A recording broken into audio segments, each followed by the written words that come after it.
ABC Actu. ABC Actu, c'est l'essentiel de l'information. ABC Actu, c'est la politique, l'économie, le social, la culture, la religion, la science, la technologie, le développement et les divers. ABC Actu, l'essentiel de l'information pour vous, FM Prêt.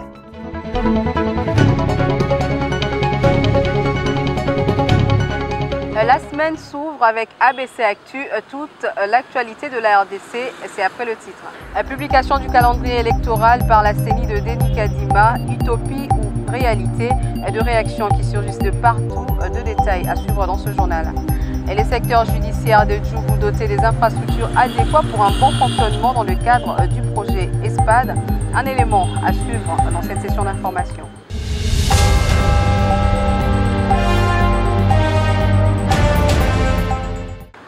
Nouvelle semaine, nouvelle session d'information. Bonsoir et bienvenue à tous. L'élection présidentielle en République démocratique du Congo est fixée au 20 décembre 2023 selon le calendrier électoral publié par la CENI. Cette élection sera couplée aux législatives ainsi qu'aux élections des députés provinciaux et de conseillers communaux. En dehors de la situation sécuritaire dans l'est du pays, la CENI est-elle prête à relever ce défi? Retour en commentaire.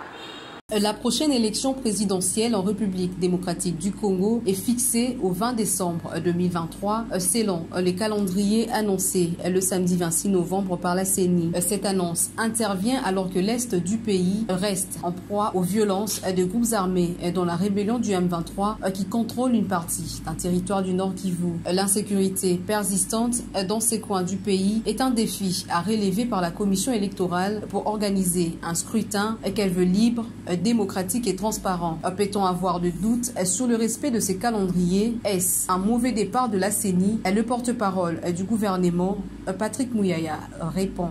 D'abord, c'est une réponse à tous ceux qui pensaient à un moment qu'il y avait des doutes sur la volonté du gouvernement d'organiser les élections dans les délais. C'est un fait aujourd'hui qu'une partie de la République ploie sous des bruits des bottes, mais cela ne nous empêche pas de continuer à travailler. L'instabilité sécuritaire ne semble pas être les seuls obstacles à la tenue des élections. Le défi logistique est à prendre en compte car 4 scrutins doivent avoir lieu à la même date. Si la présidentielle et les législatives se déroulent concomitamment, cette fois-ci, les électeurs vont choisir le 20 décembre 2023 les députés provinciaux et les conseillers communaux. Une chose que Prince Epengue, membre de la plateforme Lamouka, qualifie de mal réfléchi. C'est un chaos que M.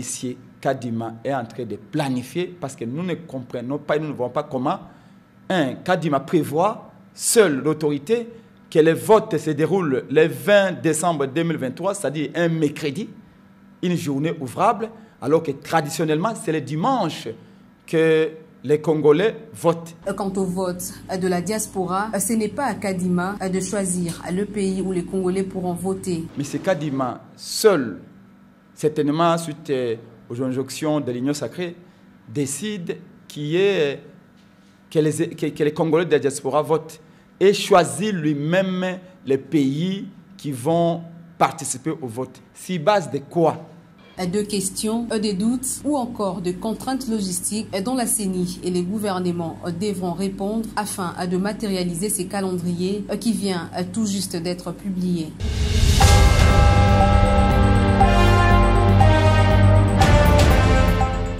Polémique autour du calendrier électoral publié le week-end par la Commission électorale nationale indépendante.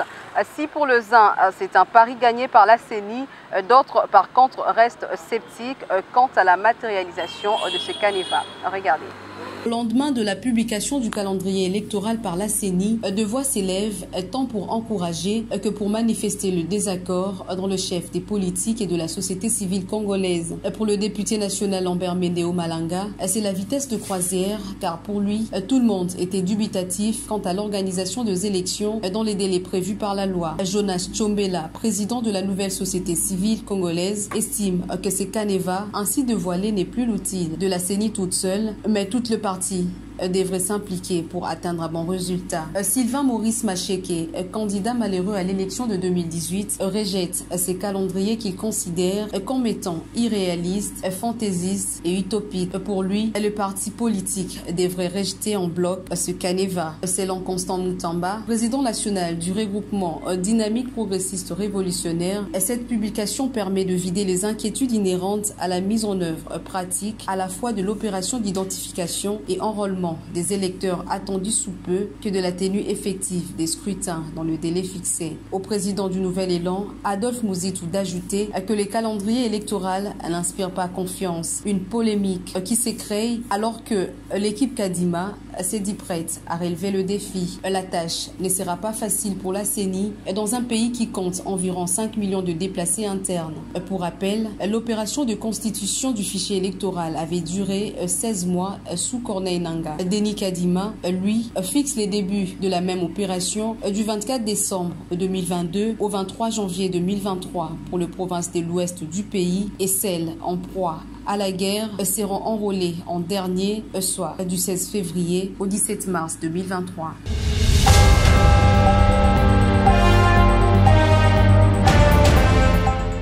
Deux réactions s'ensuivent après la publication du calendrier électoral par la CENI le samedi 26 novembre. Le président du parti Mouvement pour le renouveau de la jeunesse congolaise, Sabin Kayumba, s'est dit heureux et demande à toutes les parties prenantes d'œuvrer pour la matérialisation de ces documents. Regardez.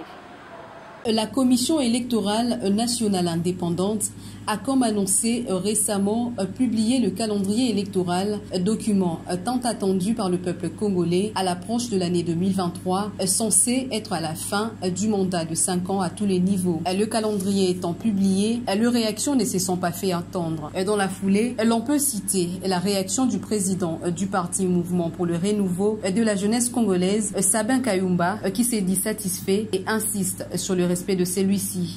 Nous sommes tellement très satisfaits. Ça a toujours été notre souhait et nous l'avons toujours demandé que les élections soient organisées dans les délais constitutionnels. Et nous sommes dans les délais constitutionnels et nous pensons que le calendrier qui vient de sortir ne va pas perdre sa substance. C'est-à-dire qu'il y aura le respect par rapport aux échéances, aux différentes échéances. Et en tant que parti politique, puisque nous sommes toujours préparés et nous continuons à nous préparer par rapport à ça, mais du moins pour le moment, nous sommes tous fixés. Non, je crois que ce qui est beaucoup plus important, c'est l'implication de tout un chacun de nous. Et surtout lorsque nous voulons, parce que les soucis au niveau de la population, on s'est posé des questions. La population s'est posé des questions, est-ce que réellement il y aura élection en 2023? Est-ce que les calendriers vont vraiment sortir? Et le calendrier est là, c'est le calendrier qui vient nous rassurer pour nous dire que réellement il y aura élection dans les délais constitutionnels et s'il y a des contraintes, mais avec l'implication de tout un chacun de nous, c'est-à-dire l'implication du gouvernement, parce que c'est le gouvernement d'abord qui est le premier partenaire de la CENI en dehors de d'autres partenaires qui viennent après. Il y a le gouvernement, il y a aussi les partis politiques qui sont les vrais acteurs par rapport au processus électoral. Du côté de la société civile, c'est un pari gagné pour la CENI. Il ne reste qu'aux parties prenantes de s'impliquer pour le respecter. C'est tout ce qu'on attendait. Dans un processus électoral, le calendrier constitue un outil déterminant pour que les parties prenantes engagées dans la compétition puissent se faire une idée sur les différentes étapes amenant vers les élections. Donc nous pensons qu'aujourd'hui, pour la CENI, c'est un pari gagné et on attend voir la matérialisation de ce calendrier sur le terrain. À la veille de 2023, la matérialisation de ce calendrier demeure le grand défi pour avoir des élections dans le délai constitutionnel.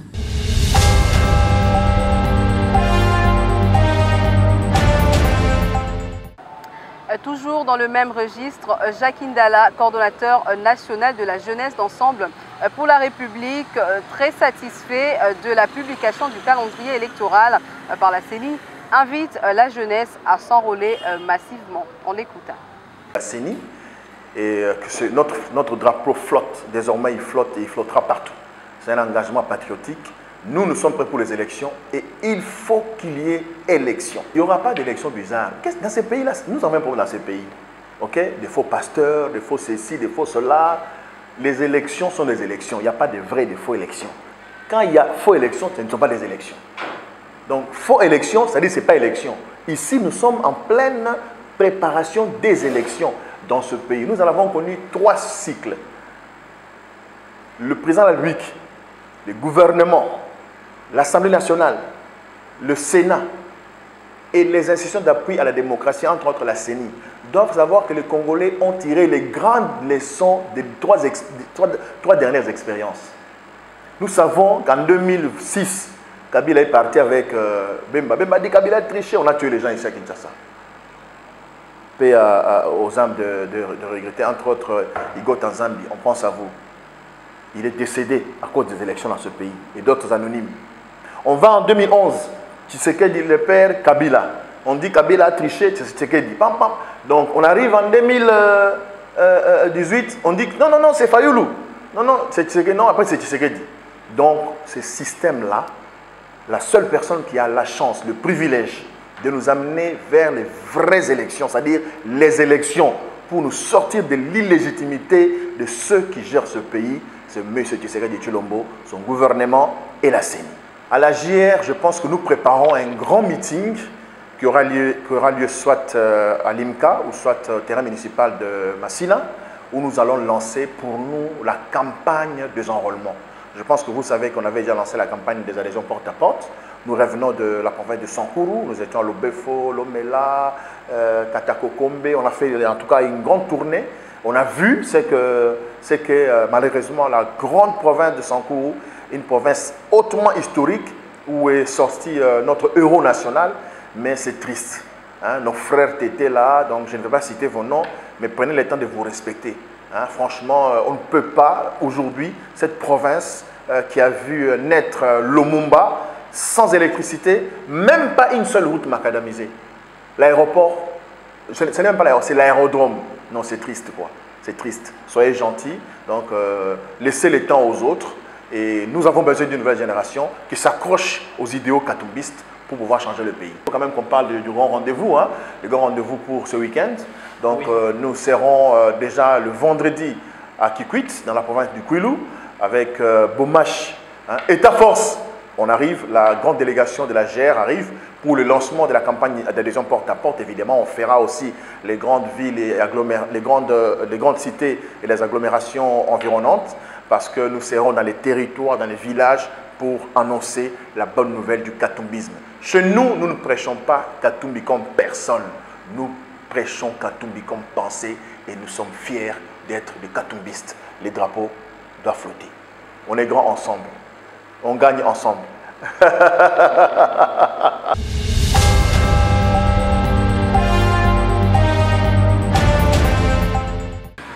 Autre chose à présent, la JR Kinshasa et Maître Simon Boyoulou étaient au stade Cardinal Maloula le samedi 26 novembre 2022 pour soutenir le FRDC, initiative de Chérubin Okende, ministre des Transports et Voies de Communication. Maître Simon Boyoulou et la jeunesse de Ensemble pour la République JR, ville-province de Kinshasa, ont répondu présent à la manifestation du soutien au FARDC au stade Cardinal Maloula ce samedi 26 novembre 2022 à Kinshasa. Manifestation organisée par Chérubin Okende, ministre national des Transports et Voies de Communication, pour honorer la bataille que mènent les FARDC dans l'est de la RDC contre les rebelles du M23, appuyés par le Rwanda. Devant la marée humaine, constituée essentiellement de la jeunesse quinoise, l'élu de Kinshasa a répercuté le message du chef de l'État, Félix Antoine Tshisekedi Tshilombo. Président de la République alobi, biso nyonso to sangana, poto yeba ndenge nini toki ko bengana monguna. Asengi biso tozala la solidarité nationale. Solidarité nationale elingloba likambo ya bitumba.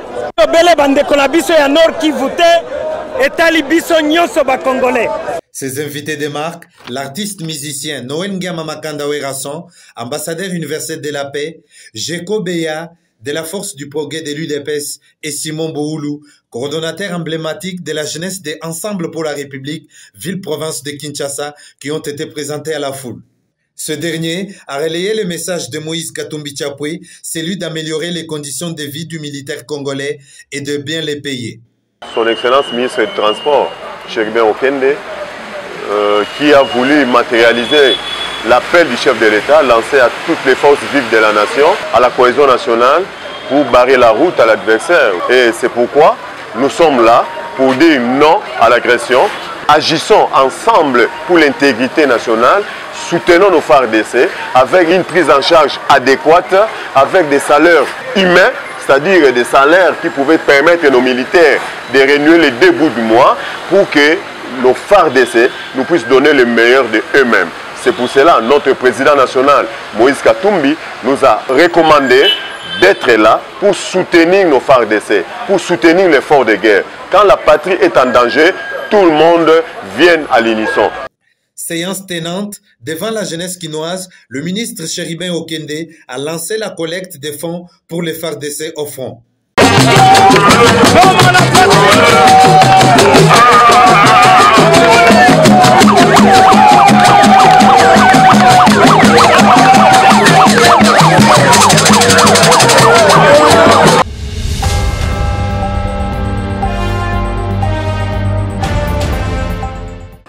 Direction la province de l'Ituri, le général-major Chiriwani Peter a présenté sa nouvelle équipe de commandement de la 32e région militaire de l'Ituri et Owele lundi 28 novembre 2022 au cours d'une parade mixte FARDC Police nationale congolaise.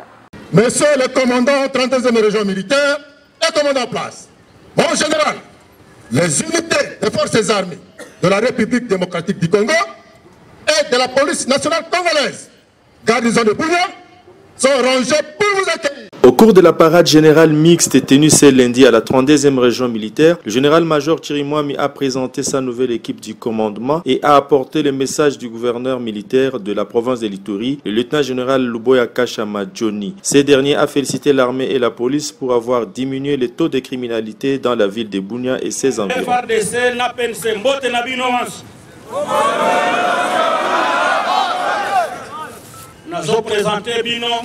Commandement ya Sika, ya 32e région militaire. Nayango, Nabenge Aliboso, Gérard de brigade, Zebou Bozene. Gérard de brigade, Siota Léon, Ezali colonel, Wamba Joe. Commandement complet, ya 32e région militaire. Na comme on a vu ça, le chef de l'État, commandant suprême FARDC. Na ndenge apesi confiance na biso mapinga toyeba ke confiance ya mokonzi eza eloko ya motuya confiance ezali malamu me kobatela la confiance ezali ya malamu koleka na cadre ya évaluation ya baaktivité ya sanza na biso nalingaki napesa na kombo ya gouverneur militaire Son Excellence, lieutenant général Luboya Kashama Johnny, félicitations à l'effort de Sali Sanzawe. Et à la police, et à l'armée, to Sali effort monene. Ce qui n'a sali statistique, il y a un incident sécuritaire, dans le cadre de la criminalité, dans le moniteur dans les bons. La fois passée, Tozalaki à 45%. Namoni Tobandi Kokoma na 55%. Ezali Kolobake moins effort. Ezo Salema. Il a ensuite demandé à la population d'avoir toujours confiance aux services de sécurité. Voyez, dire aux hommes, FARDC et police. Signalons qu'à la fin de chaque mois, il se tient une parade générale mixte pour évaluer le travail effectué au cours du mois.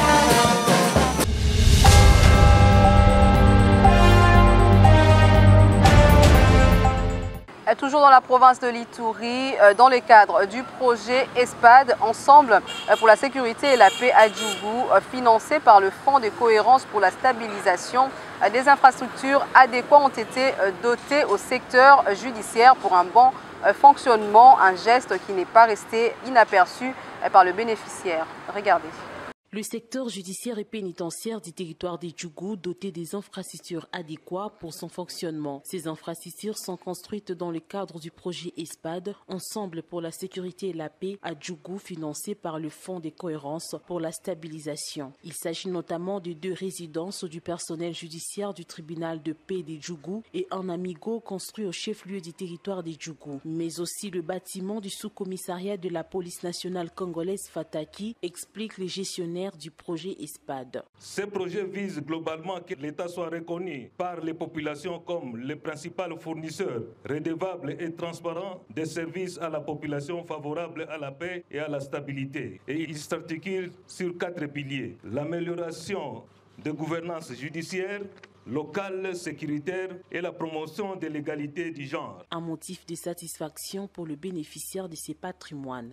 Le premier président de la Cour d'appel de l'Ituri, par ma modeste personne, exprime ce jour sa gratitude pour le travail abattu par le consortium en faveur de la justice. Excellence, Monsieur le gouverneur, ici représenté par mon général et vice-gouverneur, nous estimons que pour le reste, nous vous rassurons que nous n'aménagerons aucun effort pour suivre à ce que ces bâtiments soient gardés dans cet état pendant des années. Prenant la parole, le vice-gouverneur de l'Ituri, le commissaire divisionnaire Alogaboni Benjamin, a félicité le partenaire qui ont travaillé pour l'aboutissement du dit projet, tout en appelant la population de Djougou à protéger les édifices publics. Cette occasion, le représentant de l'autorité provinciale en a profité pour réitérer le message du chef de l'État sur la mobilisation générale pour défendre la patrie à la jeunesse du territoire de Djougou. Il y a un temps pour tout. Vous qui détenez par derrière vous les armes, sans titre ni droit, si vous aimez le Congo, si vous aimez l'Ituri, remettez les armes, rejoignez les 70 autres, allez suivre une formation accélérée et allons ensemble défendre notre territoire. Parce que le Nord Kivu et l'Ituri ont une frontière pédestre. Demain, la case des voisins brûle.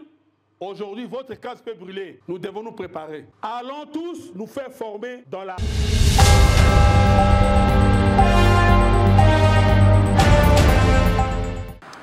C'est dans cette partie du pays qu'on met un terme avec cette session d'information. Place à présent au rappel de titre. La publication du calendrier électoral par la CENI de Denis Kadima, utopie ou réalité, deux réactions qui surgissent de partout. Vous l'avez suivi au cours de cette session d'information. Et les secteurs judiciaires des Djougou dotés des infrastructures adéquates pour un bon fonctionnement dans le cadre du projet ESPAD. Des détails que vous avez suivis au cours de cette session d'information. ABC Actu de ce lundi 28 novembre 2022 est complètement terminé. Merci à tous de nous avoir suivis.